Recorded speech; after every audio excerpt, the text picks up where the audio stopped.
Rule the 12th, strength and weakness in the face of the enemy. The enemy acts like an aggressive dog in being, this is my translation. I know Father Gallagher has a different one.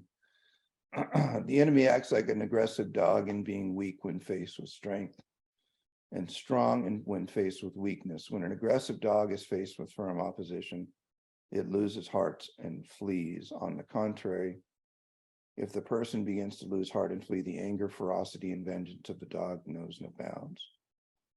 So as I told you before, demons are creatures and they have behaviors inherent in their design,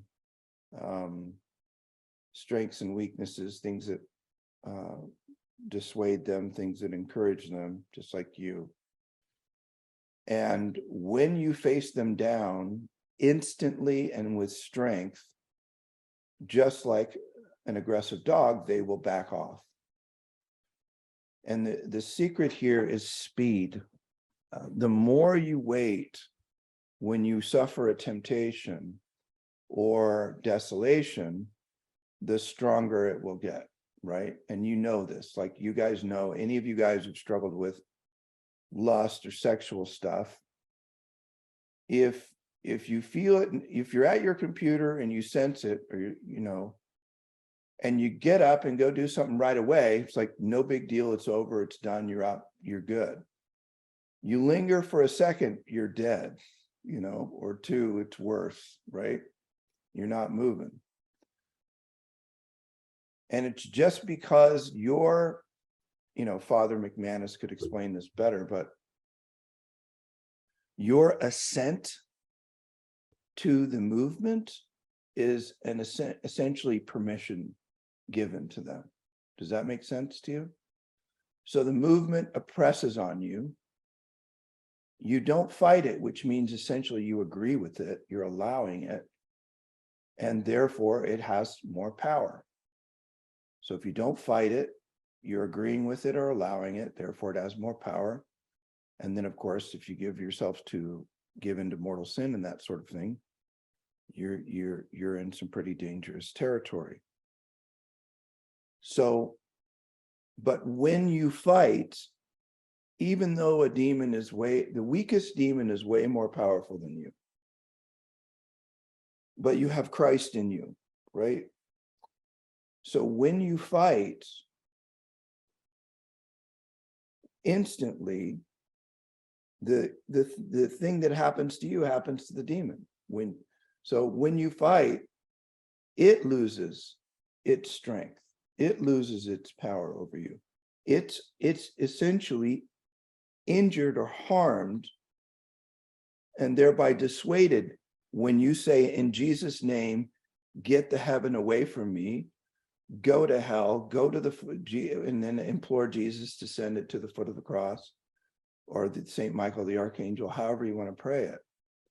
It is weakened and harmed, okay? And, you know, as it says, it's really bad if you give into it. The ferocity and the vengeance of the dog knows no bounds. In the same way, it's proper to the enemy to weaken and lose heart, fleeing and ceasing temptations. When the person who is exercising himself in spiritual things confronts the temptations of the enemy firmly by doing diametrically what is diametrically opposed to them. So if you're drawn to look at your phone when you're in a state when you shouldn't be looking at your phone, then throw your phone across the room and get it away from you. I've actually done that. I don't struggle with porn and that sort of thing. I can't remember why I did it, but I just remember it's like, why am I wasting all my time watching this stupid thing? You know, I need to go do something holy. I need to go read a spiritual book. So do exactly the opposite of what it's called, whatever the inspiration is calling you to do. On the contrary, if the person who is exercising himself begins afraid and losing heart, there's no beast so fierce in the earth, face of the earth, in the enemy of human nature, and following out his damnable intention with such growing malice. Okay. So When we act slowly against the enemy's attacks, his strength grows against us. When we act slowly and respond to God's command, his strength weakens within us. When we act quickly in response to God's commands, his strength, God's strength, grows within us. When we act quickly against the enemy's commands, his strength and resolve weakens against us. So you have these powerful corresponding forces. God's strength in you rises when you come against the enemy, and the enemy's strength weakens simultaneously. The opposite is true as well.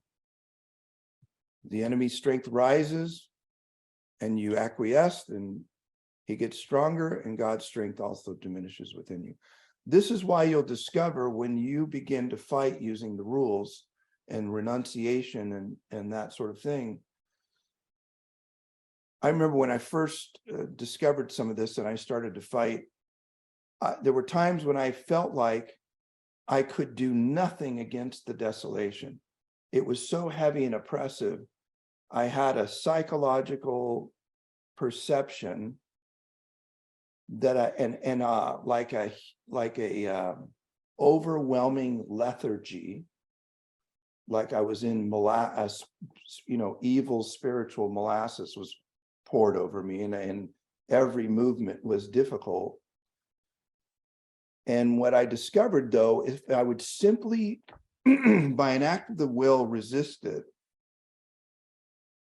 that strength of God then would flood me, and suddenly my strength rose dramatically as the enemy is diminishing, and then I could fight.